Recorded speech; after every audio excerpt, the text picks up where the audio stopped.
salutations and welcome to Reading Between the Lines. I am your host, the Water Dog, and I've got a great treat for us. I got another good interview coming at you, man. Today we got Brad Cashdollar, Hall of Famer, right over here, and he's over here once again for the Code Amber's whole tournament, and I just can't wait to play against him. Hey, how you doing, man? I'm well, sir. How about yourself? I'm doing great. How was the trip?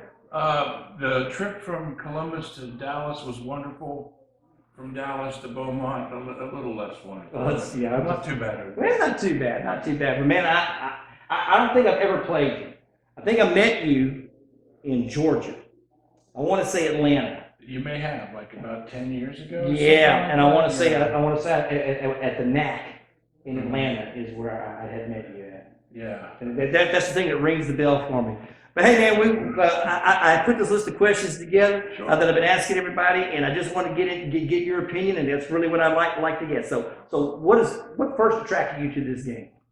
So I started, and I think that's another question. I don't want to get ahead of us here, but around 2001, at the comic shop up in Newark, Ohio, where I was originally from, they played it on Friday nights, and they actually would have a big table, and they had like 6 or 8 players playing. They didn't do 2 4s. They just all sat around, and I was in there doing Warhammer and stuff. And I would always walk by and hear them say stuff like, "I'm bleeding you," and just all these, gothic, archaic, bloodletting terms. And so I just started watching the game and observing it, and it looked kind of interesting. And so we asked Mark Loafman, the local prince, if he would show us how to play. Okay. And I had toyed around with Magic. Some of those guys were hardcore Magic players. Oh yeah. Really good. Like they were world class. And I was never anything more than a casual Magic player. But they had some packs of Ancient Hearts around still. So, they had Setites in there. And so back then, I think my first deck was I took every card I had that was Serpentis and Obfuscate and just threw them together. So, So about what year did you first start playing? When did you first start playing? Probably about 2002, right before Camarilla came out. I think it was 2002. Okay. So when you're playing, what's your favorite clan right now? What would you say is your favorite clan? Well, Setites, which are now Ministry. Right. It's funny because I'm kind of known as the Toreador guy because my probably best deck is a Auspex Celerity deck that I play every year at the NAC, and I've made finals with it many times, and it's a good deck, and people associate me with that, but Setites are still definitely my favorite, or as they are now, Ministry. Right. So what would then be your favorite vampire? I mean, if you're gonna have it, you just pick your one vampire. Man, he's my guy, man, or she's my guy. With the Setites, wow, that's a really tough question. They're so versatile. You've got, I won one of my tournaments was with Typhonic Beast Setites. Right. So you've got. Is that the one with Ged? No, this was actually group 4 or 5. So you had Bupe Koala, who had a standing intercept, was good. Right.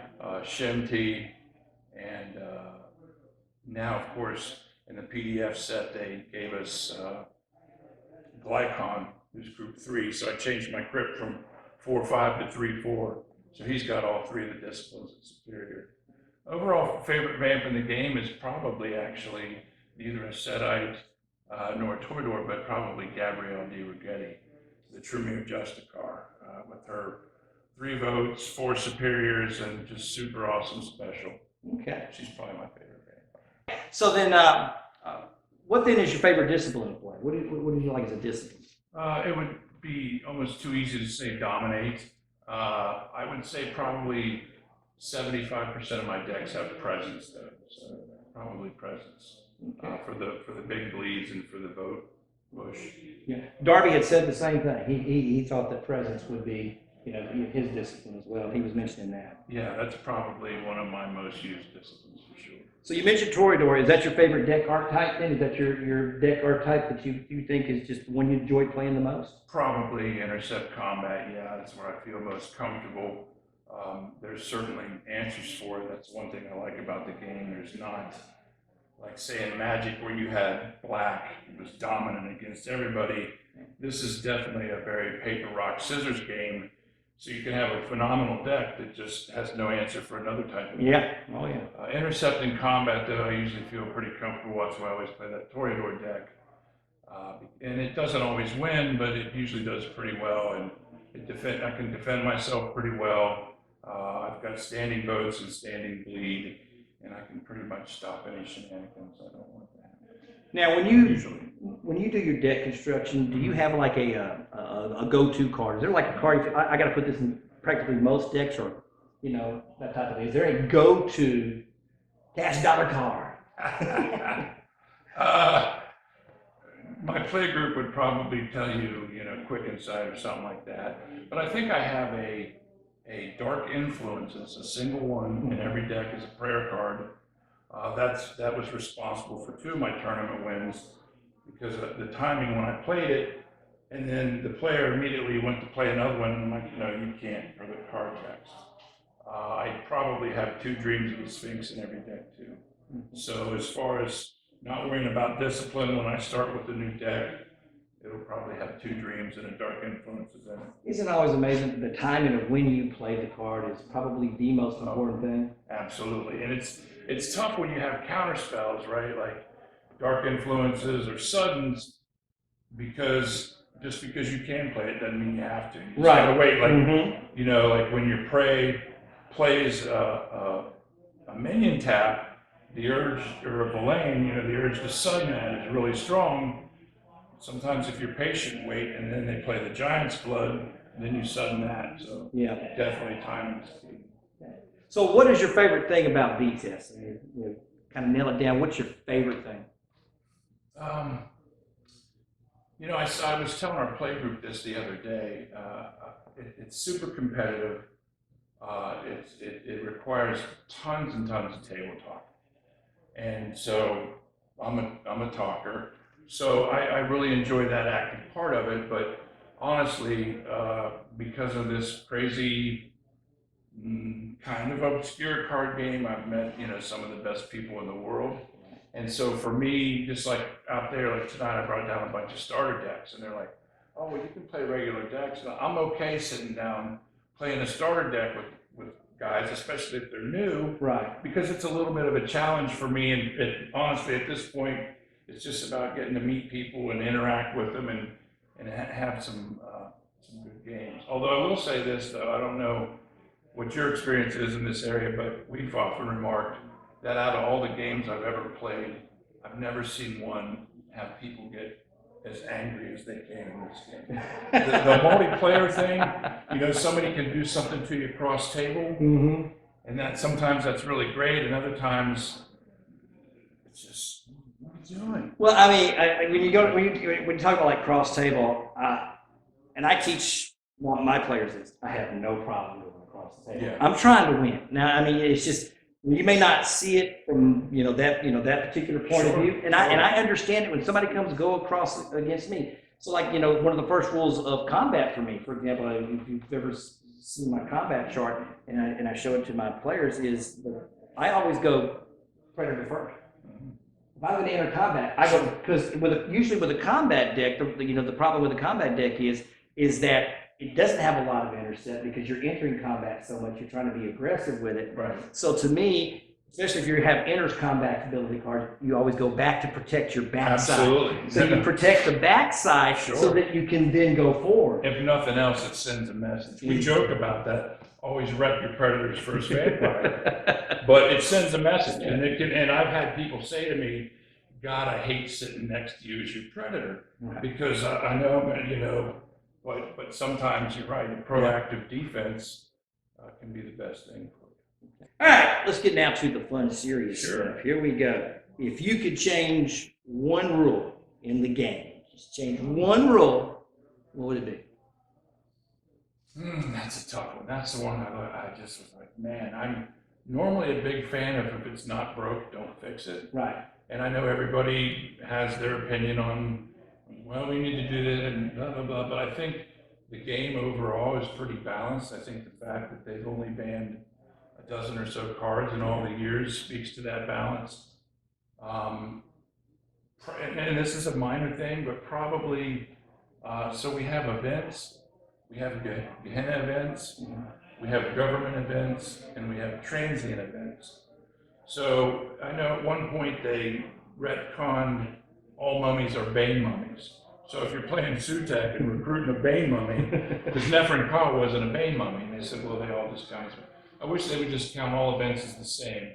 So you could say use Fort Schritt Library to go look for a Narrowmind. I tend to run Narrowminds in a lot of my decks too, especially if I don't run Bounce, because it can slow the game down and maybe buy you a little breathing room. So maybe just count all the events as the same thing, so a fourth cycle could burn all events too, not just the end events. Okay. Now, if you could ban one card, you get to ban one card, what would it be and why? Asher Tablets. Unquestionably. That's like the popular pick. It's like the popular pick, man. You know, I know they've kind of looked at fixing it, and it just seems like they're tap dancing around the real issue which is Asher Tablets is a problem. It's just too strong, especially with, you know, Anson or Nana. You know, if they made it maybe where you could only play one a turn no matter what, that would help, but I don't think the game is really geared toward mass recursion like that. And Yeah. so, and you don't see it as much now, but you see it a lot more with the European players. But you know, when you sit at a table and someone's got 5 liquidations and 9 ashers in their deck,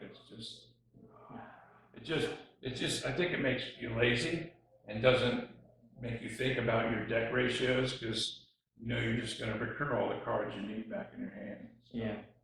I think it's a huge problem. But overall, I'm pretty pleased with the rules. You know, and again, I would tend toward the let's don't, you know, mess with stuff too bad. But I'm the same way, but what I like doing is I like to prod the thing a No, little yeah. bit, and just because you just, you know, it just get a, you know, see if there's an overall consensus, because, you know, I know that one, I know that, you know, Emerald Legionnaire is a big topic, you know, and I, you know, so, and I know that there's a couple of event cards out there that are, you know, big topics as well. To me, you know, it doesn't bother me, but I think if there's a consensus to change something, to me, my simplest solution to all this is always just ban the card right. and make a new card. That's it. Right. I don't think this idea we have to reword the card or errata. The worst thing in the world to me is errata. No, I get it. I can't stand errata. Just ban the card. Right. Make a new card. So, and this is just my best guess. I don't know this, but it seems like that a lot of people in the European theater, like when they did that with Lilith's Blessing, Mhm. you know, we were like, it needs banned, it's too strong, there's no drawback for Bahari. So then at the time they said, okay, it's not legal now, but we're gonna maybe revisit it later. It's like, no, it just needs to go away. Right. You know, the same thing with Ashers. I know that they've reprinted them, and maybe perhaps, you know, they don't want to ban something that we just reprinted and it's still available, but it continues to be. Yeah. I mean, if you know, if you want to play through the, you know, through the graveyard and have the recursion part of the aspect of the game, you know, then is there going to be other aspects of the game that's going to have recursion, or is Right. this supposed to be a, you know, you use up your resources type of thing? I think that, you know, it's a good question. I know every time I'm listening to groups of people talk, almost inevitably, Asher Tablets goes out. Oh yeah. I mean, it's just crazy. The other thing we didn't talk about real quick is, so, especially with a more intermediate player, Mhm. you know, when they play their third one, then they got to go through their deck, you know, and so I've seen players where they have their 13 cards ready, you know, but it can drag the game on too. That's another thing. It's like, oh, we got to wait for them to look for their cards and put their cards in the deck, and it's just not fun. All right, well, let's have a little fun here now. Sure. Who's the best player you ever faced? And if you don't really have, let's say, a best player, then what's a really, really good player that you have an interesting story about? Wow. So I've been really fortunate that my play group, our Central Ohio play group, has such strong players. We've got half a dozen or so of us in Hall of Fame. We've got Jay Kristoff, got Mark Wolfman, John Bell, who hasn't played for many years, used to be a super strong player. I know Alex would be upset if I didn't mention him. He won the NAC last year. He comes up with some clever stuff that maybe some of us older players don't always see. We've got, there used to be times where we would have 3 tables of VTES going on Friday night, just casual. So a lot of good players. I see some of the players like Norm, maybe once or twice a year, and Darby's really good too. I don't really have one play, there's just so many good, I'd hate to pick. Well, then, give me a good story though. Give me a good, this happened to me, dude. and that son of a gun, I'm gonna get him. Well, okay, so this was a frustrating story. Okay. So we were playing at a tournament to kick off the Week of Nightmares about, I don't know, 8 years ago, right? And so I was playing my Toreador deck, right?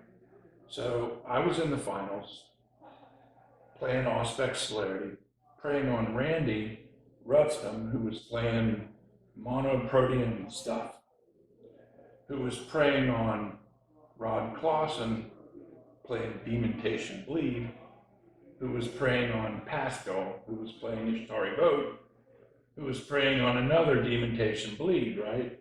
So this Demontation Bleed crashes into me. She's not getting through me. And so anyway, so Rod ends up getting 2 victory points. He outs Pascal, and then he outs Sarah, and then he knows he can't get me. So I've got Randy, every one of his vampires I had in torpor. I had 3 Toreador out with guns and lots of good fluid intercepting combat, and I'm gonna get him and get Rod, and I'm gonna win the tournament. Well, Rod was ranked higher than me going into finals, so he transfers out. So he goes, now you can't win. And it took a second, and then I realized,